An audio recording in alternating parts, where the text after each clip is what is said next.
সুপ্রিয় দর্শক, আসসালামু আলাইকুম। আপনাদের সবাইকে স্বাগত জানাচ্ছি এখনকার আলোচনায়। আপনাদের সঙ্গে আছি আমি সিরাজুল ইসলাম। দর্শক, খুবই গুরুত্বপূর্ণ খবর আছে, ব্রেকিং নিউজ। ইসরায়েল সিরিয়ার একটি সামরিক বিমান ঘাঁটিতে হামলা চালিয়েছে, যে বিমান ঘাঁটি পুনর্নির্মাণের কাজ করছিল তুরস্ক। এবং সবচেয়ে ভয়ঙ্কর ব্যাপার হচ্ছে, বা কারোর কাছে হয়তো মজাদার খবর হিসেবে গণ্য হবে, যখন তুরস্কের একটি প্রতিনিধি দল ওই বিমান ঘাঁটিটি পরিদর্শন করে, তার ঠিক কিছুক্ষণ পরেই ইসরায়েল সেখানে বিমান হামলা চালায়। বিমান হামলায় রানওয়ে ক্ষতিগ্রস্ত হয়েছে। প্রশ্ন হচ্ছে, সিরিয়া একটি স্বাধীন সার্বভৌম দেশ, সেই দেশে তুরস্ক একটি বিমান ঘাঁটি পুনর্নির্মাণের কাজ করছে, ইসরায়েল সেখানে হামলা চালিয়েছে। এক দফা নয়, 8 দফা হামলা চালিয়েছে। তাহলে বছরের পর বছর ধরে ইসরায়েলের সাথে তুরস্ক এত সম্পর্ক রাখলো, এখনও তুরস্কের টার্মিনাল ব্যবহার করে আজারবাইজান থেকে ইসরায়েলে তেল চাই। তাহলে এই সম্পর্কের কি মানে হলো? এদিকে পাকিস্তান, তুরস্ক এবং সৌদি আরবের মধ্যে যে মক্কা চুক্তি হয়েছে, সেই চুক্তির পর ইসরায়েল কি আসলে উদ্বিগ্ন হয়ে পড়েছে? যদি উদ্বিগ্ন হয়ে পড়ে, তাহলে সেই উদ্বেগের বহিঃপ্রকাশে কি এই বিমান ঘাঁটিতে হামলা? এখন তুরস্ক কি করবে? তুরস্ক কি ইসরায়েলকে জবাব দেবে, নাকি সিরিয়া আরও বেশি নতজানু হবে ইসরায়েলের দিকে? সিরিয়া যাবে কোথায়? সিরিয়া তো তুরস্কেরও বন্ধু, ইসরায়েলেরও বন্ধু। সিরিয়া বলতে এখনকার যে সিরিয়ার সরকার, তাহলে সে যাবে কোথায়? এখানে এই হামলার নিন্দা জানিয়েছে ইরান, এই হামলায় উদ্বেগ প্রকাশ করেছে আমেরিকা, নিন্দা জানিয়েছে তুরস্ক, নিন্দা জানিয়েছে সিরিয়া। চূড়ান্ত বিচারে গিয়ে প্রশ্ন থাকছে, সিরিয়াকে কেন্দ্র করে তুরস্ক এবং ইসরায়েলের মধ্যে বড় কোনো সংঘাত তৈরি হবে কিনা, এবং তার জন্য তুরস্ক আসলেই প্রস্তুত কিনা। এদিকে ইরান প্রসঙ্গে যে কথা বলবো তা হচ্ছে এই, যে ইরানের জাতীয় সংসদের স্পিকার এবং প্রধান আলোচক বাকের কলিবফ, তিনি বলেছেন, ইরানের সর্বোচ্চ নেতা আয়াতুল্লাহ আলী খামেনিকে যারা হত্যা করেছে, ইরানের এত এত শিশু যারা হত্যা করেছে এবং এত বেসামরিক মানুষ যারা হত্যা করেছে, তাদের কাউকেই বিনা প্রতিশোধে পার পেতে দেয়া হবে না। তার মানে ইরান আমেরিকা এবং ইসরায়েলের বিরুদ্ধে প্রতিশোধ নেবে, আজ হোক আর কাল হোক। সুপ্রিয় দর্শক, এই সব বিষয় নিয়েই আমরা আজকে ভিডিওতে বিস্তারিত কথা বলবো। আশা করি আলোচনা আপনাদের ভালো লাগবে এবং শেষ পর্যন্ত আপনারা সঙ্গেই থাকবেন। প্রথমেই ইসরায়েল, তুরস্ক এবং সিরিয়া প্রসঙ্গে আলোচনাটা শেষ করি, কারণ আজকের মূল আলোচনা এটা। আমি মনে করি এটা ব্রেকিং নিউজ, এবং এখানে অতীত, বর্তমান এবং সম্ভাব্য ভবিষ্যৎ, এ সমস্ত সব কিছু নিয়েই আমি আলোচনা করার চেষ্টা করব। আলোচনাটা শুরু করি এখান থেকে।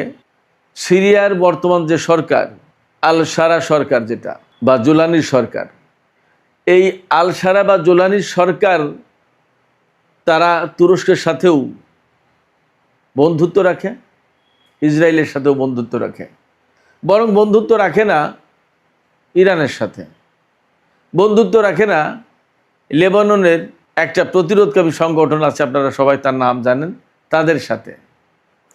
এরা সম্পর্ক রাখে না ফিলিস্তিনের যারা প্রতিরোধকামী সংগঠন, আপনারা সবাই তার নাম জানেন, তাদের সাথে। খুবই অদ্ভুত কিছু সমীকরণ আছে, আমি খুব একদম খুলে খুলে আপনাদেরকে দেখাবো। আপনারা খেয়াল করুন, আপনারা শুনবেন, আপনারা বোঝার চেষ্টা করবেন এবং আপনারাই সিদ্ধান্ত নেবেন। এখানে তুরস্ক এবং ইসরায়েল আসলে কার হয়ে কার কাজ করে, আপনারা সিদ্ধান্ত নেবেন, আমি কিছু বলবো না। আল জোলানি সরকারের সাথে তুরস্কের যেমন সম্পর্ক, ইসরায়েলের সম্পর্ক তেমনই। বাশার আল আসাদ সরকার ইসরায়েলের শত্রু ছিল, তুরস্কের শত্রু ছিল। এই জোলানি তারাই তো একেবারে চূড়ান্ত সশস্ত্র যুদ্ধের মাধ্যমে বাশার আল আসাদ সরকারকে দেশ ছাড়া করলো বলা যায়। তাহলে কি দাঁড়ালো? বাশার আসাদ সরকার বা সিরিয়ার প্রেসিডেন্ট বাশার আল আসাদ ইসরায়েলেরও শত্রু ছিল, তুরস্কেরও শত্রু ছিল। তুরস্কের শত্রু ছিল কোন লাইন থেকে? খেয়াল করুন, আজকের এই পরিস্থিতি বোঝার জন্য এই জিনিসগুলো বোঝা দরকার। তুরস্কের প্রেসিডেন্ট রজব তাইয়িপ এরদোগান বলতো যে এই বাশার আসাদ সরকার বা তার বাবা হাফেজ আল আসাদ সিরিয়ায় হাজার হাজার মুসলিম ব্রাদারহুডের মানুষ মেরেছে, ইসলামী আন্দোলনের মানুষকে হত্যা করেছে, এবং এরা স্বৈরাচারী সরকার, মানুষের রক্তের উপর ক্ষমতায় বসে আছে। এবং ঠিক একই কথা বলতো আমেরিকা, পশ্চিমা দেশগুলো আর ইসরায়েল। এই কারণে মিশরে যখন হোসনি মুবারকের পতন হলো, মুসলিম ব্রাদারহুডের ক্ষমতায় আসার সম্ভাবনা তৈরি হলো এবং পরবর্তীতে ক্ষমতা আসলো, তখন এরদোগান ব্যাপক নড়ে চড়ে বসলো এবং একেবারে সিরিয়া পর্যন্ত মুসলিম ব্রাদারহুডের শাসন কায়েম করে ফেলবে এরকম একটা ভাব নিল। কিন্তু তুরস্কের ভিতরে মুসলিম ব্রাদারহুডের শাসন কায়েম হবে না, সে ব্যাপারে তিনি কিন্তু ক্লিয়ার, তিনি সেটা করবেন না তার আগ পর্যন্ত, অর্থাৎ সিরিয়া পর্যন্ত। আর ওই সময় এই যে মুসলিম ব্রাদারহুডের শাসন কায়েম, এইটা ইসরায়েল তো চায় না, পছন্দ করে না। কিন্তু বাশার আসাদ সরকারকে উৎখাতের সুযোগ নিল এই কারণে যে ইসরায়েল খুব ভালো করেই জানে সিরিয়াতে ব্রাদারহুডের, মুসলিম ব্রাদারহুডের কোনো আন্দোলন, বড় কোনো সংগঠন কিছুই ছিল না জীবনে কোনো দিন। ওই রকম হাজার হাজার লাখ লাখ মানুষ হত্যাও করা হয়নি। এগুলো সবই পশ্চিমা প্রচারণা, তুরস্ক বা এই ধরনের কিছু দেশের প্রচারণা। এর মূল কারণ ছিল নিজেদের সংকট আর এক জায়গায় রেখে ওখানে লোকজনকে ব্যস্ত রাখা, নিজের সেফ থাকা, এক বিরাট কৌশলী চাল। যখন মিশরে হোসনি মুবারকের পতন হলো, তখন ইসরায়েল, আমেরিকা বা পশ্চিমারা আসাদ সরকারকে পতন ঘটাতে চাইল এই কারণে যে এই সুবিধায় মুসলিম ব্রাদারহুডের আন্দোলনের কথা বলি আর যাই বলি আরব বসন্ত, যেভাবে হোক এই আন্দোলন সিরিয়ায় নিয়ে গিয়ে ঠেকিয়ে বাশার আসাদকে উৎখাত করতে পারলে ইসরায়েলের একদম ঘরের দরজা থেকে রাষ্ট্রীয় প্রতিরোধকামী শক্তির পতন ঘটে। অর্থাৎ ইসরায়েলের সামনে রাষ্ট্রীয়ভাবে আর কোনো দেশ থাকে না, একেবারে ঘরের দরজা থেকে পা ফেললেই তো সিরিয়া। আর সেই সিরিয়ার বাশার আসাদ সরকার ইসরায়েলের চরম কঠিন বিরোধী। আরব বিশ্বে বাশার আসাদ সরকারের মতো আর কেউ বিরোধী ছিল না ইসরায়েলের। নেতানিয়াহু বা ইসরায়েলি সরকার চাইলো বাশার আসাদের পতন হোক, পরে বাকিটা দেখা যাবে। একবার পতন ঘটাতে পারলে সেখানে ইসরায়েল, আমেরিকা, পাশ্চাত্যের প্রভাব ঠিকই প্রতিষ্ঠা করা যাবে, সেখানে পাত্তা পাবে না তুরস্ক। তাহলে এরদোগানের টার্গেট মুসলিম ব্রাদারহুডের শাসন কায়েম করা, এই জন্য বাশার আসাদকে সরাতে হবে। আর ইসরায়েলের টার্গেট বাশার আসাদকে যেভাবেই হোক সরালে সেখানে ইসরায়েলের প্রভাব প্রতিপত্তি অনেক বিস্তৃত করা যাবে। ইসরায়েলের সামনে থেকে একটা রাষ্ট্রীয় শক্তির পতন হয়, ইসরায়েলকে রুখে দেওয়ার বা ইসরায়েলকে মোকাবেলার মতো কোনো শক্তি আর সিরিয়ায় থাকবে না। শুধু তাই না, সিরিয়াকে কেন্দ্র করে ইরান এবং এই অঞ্চলের বিভিন্ন প্রতিরোধকামী সংগঠনের যে উপস্থিতি ছিল সিরিয়াতে, বাশার আসাদ সরকার থাকার কারণে এটা সম্ভব হয়েছিল। বাশার আসাদকে হটিয়ে দিতে পারলে, ক্ষমতাচ্যুত করতে পারলে এদের কারোর অবস্থান, ইরানের অবস্থান তো পরের কথা, কারোর অবস্থানই থাকবে না সিরিয়ায়। সিরিয়া হবে তখন একটা গড়ের মাঠ। ইসরায়েল যে বৃহত্তর ইসরায়েল অর্থাৎ গ্রেটার ইসরায়েল প্রতিষ্ঠা করতে চায়, তার প্রথম বড় বাধা মুক্ত হয়ে যায়, এই বিরাট সিরিয়া ইসরায়েলের কার্যত ভূখণ্ডে পরিণত হয়। দুই ব্যক্তির অর্থাৎ নেতানিয়াহুর আর এরদোগানের টার্গেট দুই রকমের ছিল, বাট কমন গোল ছিল বাশার আসাদকে পতন ঘটাও। যখন ফিলিস্তিনের গাজায় এত ভয়াবহ নিধনযজ্ঞ চালিয়েছে ইসরায়েল, তখন কিন্তু এরদোগান শুধু কথা বলে গেছে, কাজের কাজ কিছু করেনি। যখন খুব ক্রিটিক্যাল অবস্থা এবং সিরিয়ার বিভিন্ন অবস্থানে, ইরানি অবস্থানে যখন ইসরায়েল বারবার হামলা চালাচ্ছে, ঠিক তখনই তুরস্ক এই জুরানিদেরকে লেলিয়ে দিল বাশার আসাদের বিরুদ্ধে খুব দুর্বলতম মুহূর্তে, যে দখল করো ক্ষমতা। যখন ইসরায়েলের সাথে ইরানের যুদ্ধ লাগে অবস্থা, ঠিক তেমন একটা অবস্থায় এই কাজ করলো।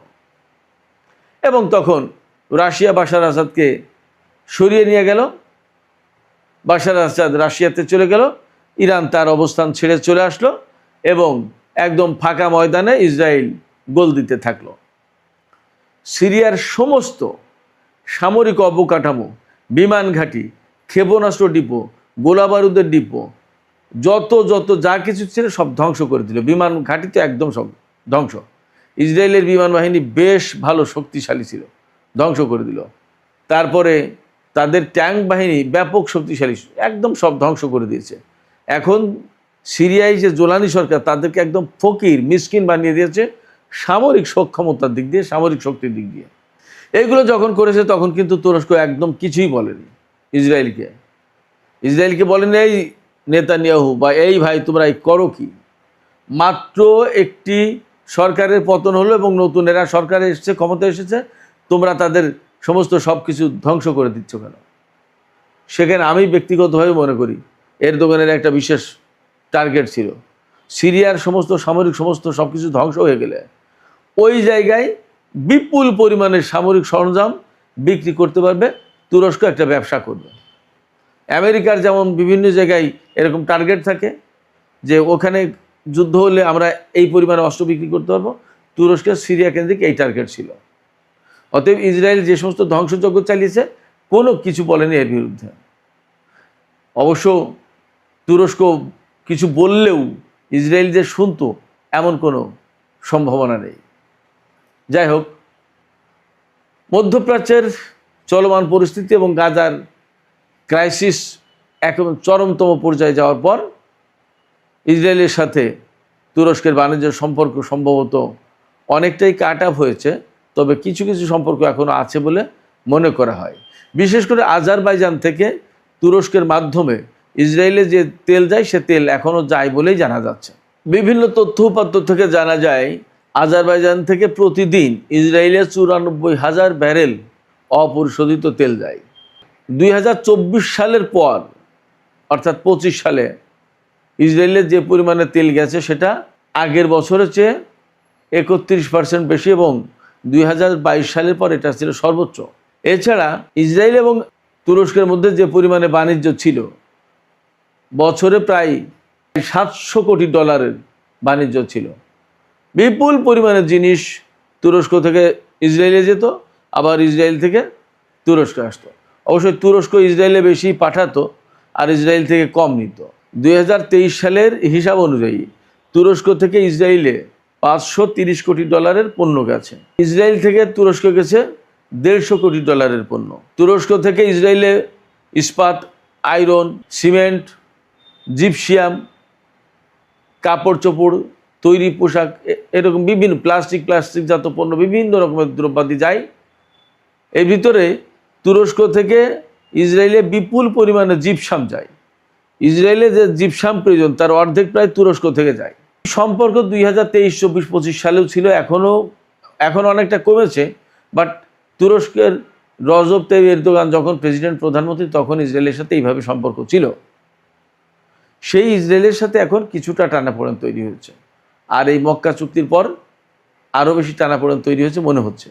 বাট এখানে সবচেয়ে গুরুত্বপূর্ণ সেটা হচ্ছে এই যে জুলানি সরকার, এই জুলানি সরকার সিরিয়ায় ক্ষমতা আসার পর সিরিয়াকে কেন্দ্র করে এখন কিন্তু মূলত দুই পাশটা দুইজন টানাটানি করছে। ইসরায়েল টানছে তার দিকে আর তুরস্ক টানছে তার দিকে। মানে হচ্ছে, ধরুন সিরিয়া হচ্ছে একটা ছাগল আর দুই পাশটা দুই নেকড়ে এই ছাগলকে নিয়ে টানাটানি করছে। ব্যাপারটা হয়েছে এরকম, সহজ উদাহরণ। তুরস্কের টার্গেটটা কি? এরদোগানের ভেতরে এখনও একটা স্বপ্ন লালিত।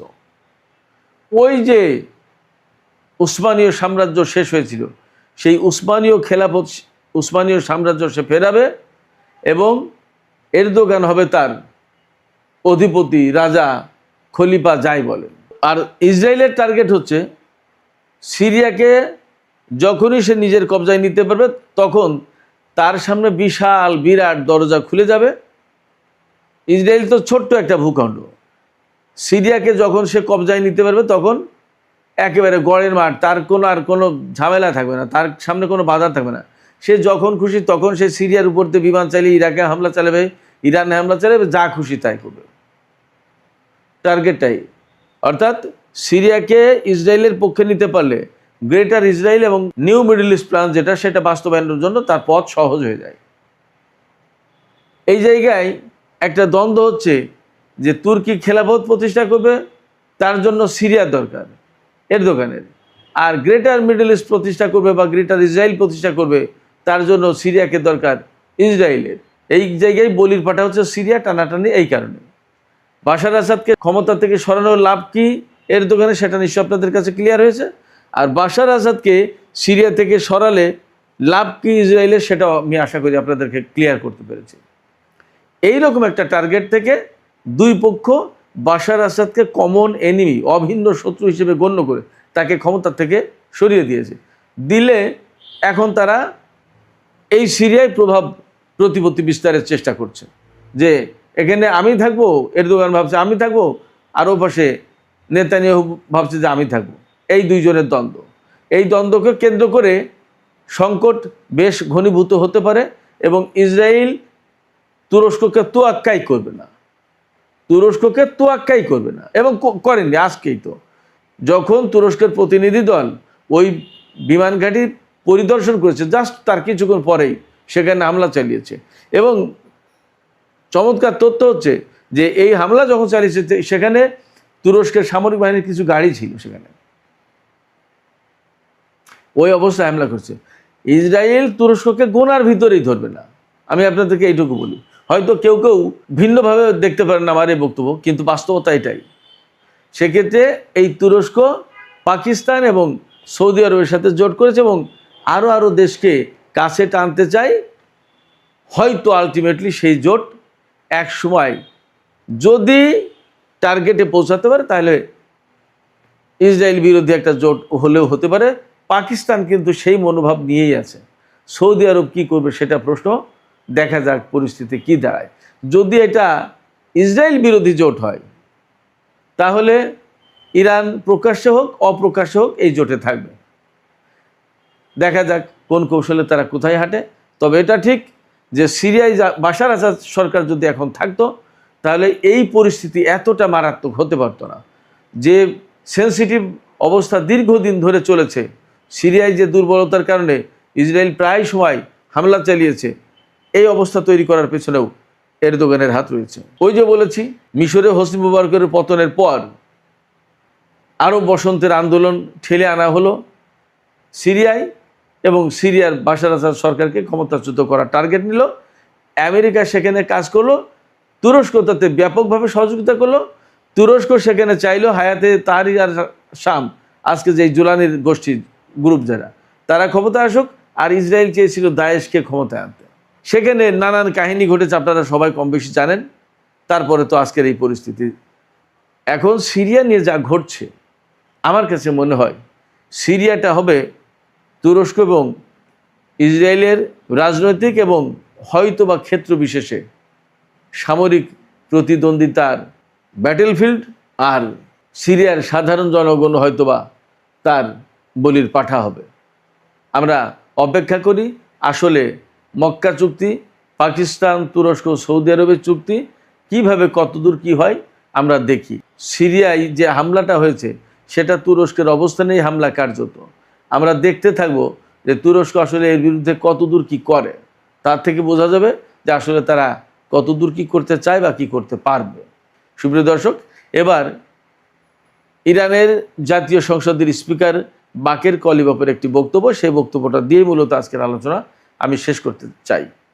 বাকের কলিবাফ বলেছেন যে ইরানের সর্বোচ্চ নেতা আয়াতুল্লাহ আলী খামেনিকে যে হত্যা করা হয়েছে, শহীদ করা হয়েছে, শুধু তাই না, মিনাব স্কুলে 170 জনের বেশি শিশু এবং কয়েকজন টিচার, তাদেরকে হত্যা করা হয়েছে, আমেরিকা এবং ইসরায়েল করেছে।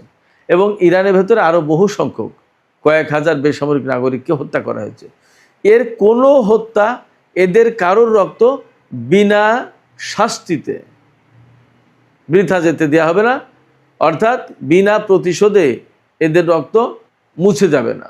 বাকের কলিবাফ পরিষ্কার করে বলেছেন, যারা এই হত্যার সাথে জড়িত, যারা এই হত্যার পরিকল্পনা করেছে, যারা এই হত্যার নির্দেশ দিয়েছে, তাদের প্রত্যেকের বিরুদ্ধে প্রতিশোধ নেওয়া হবে। এই প্রতিশোধ নেওয়ার ঘোষণা কিন্তু বেশ বড় ব্যাপার এবং ইরানের এখন বলা যায় যে একেবারে সর্বোচ্চ পর্যায় থেকে ইরানের সর্বোচ্চ নেতা, প্রেসিডেন্ট এবং সংসদের স্পিকার, এই 3 ব্যক্তি খুব গুরুত্বপূর্ণ ইরান এই দেশের জন্য, রাষ্ট্র হিসেবে, রাষ্ট্রের প্রশাসনিক কাঠামোর জন্য।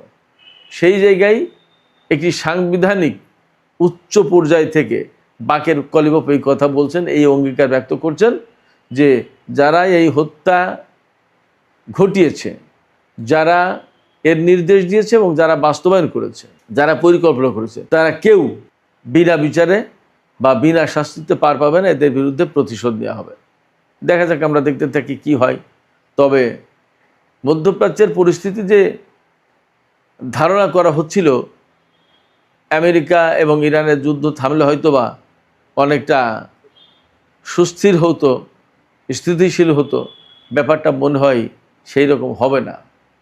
হ্যাঁ, ব্যাপারটা অনেকটা সেই রকম হতে পারে যদি কিনা এই যে মক্কা চুক্তি হয়েছে, এই চুক্তি যদি সৎ নিয়তে সবাই এক জায়গায় সত্যিকার অর্থে ঐক্য গড়ার চেষ্টা করে এবং মধ্যপ্রাচ্য অঞ্চলের সমস্ত মুসলিম দেশ যদি এই চুক্তির আওতায় আসে, তাহলে ইসরায়েল মধ্যপ্রাচ্যে অবশ্যই অনেক কিছু করতে সাহস বোধ করবে না। কিন্তু সেটা কি পারবে? সেই ঐক্যবদ্ধ কি হতে পারবে? সংযুক্ত আরব আমিরাত, বাহরাইন, কুয়েত, তারা কি এতে আসবে? সৌদি আরবের ভূমিকা কি হবে? পাকিস্তান, তুরস্ক যদি চায়ও, সৌদি আরব কি চাইবে? এইগুলো হলো অনেক বড় বড় প্রশ্ন। এই প্রশ্নের জবাব যতদিন পরিষ্কার না হবে ততদিন আমরা আসলে বলতে পারবো না যে বড় কিছু হতে যাচ্ছে এই মক্কা চুক্তির কারণে। সুপ্রিয় দর্শক, এখনকার আলোচনা এখানে শেষ করতে চাইছি। আলোচনা শেষের আগে আপনাদের মতামত জানতে চাই, আপনারা কি মনে করেন তুরস্ক এবং ইসরায়েলের ভেতরে কিছু কিছু উত্তপ্ত অবস্থা তৈরি হচ্ছে আমরা দেখতে পাচ্ছি। আপনারা কি মনে করেন চূড়ান্ত পর্যায়ে গিয়ে তুরস্ক এবং ইসরায়েলের ভেতরে বড় কোনো সামরিক সংঘাত সৃষ্টি হতে পারে? আপনাদের মতামত জানিয়ে কমেন্টে লিখতে পারেন।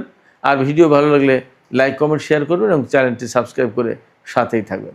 দর্শক, আপনাদের সবাইকে অনেক অনেক ধন্যবাদ। আল্লাহ হাফেজ।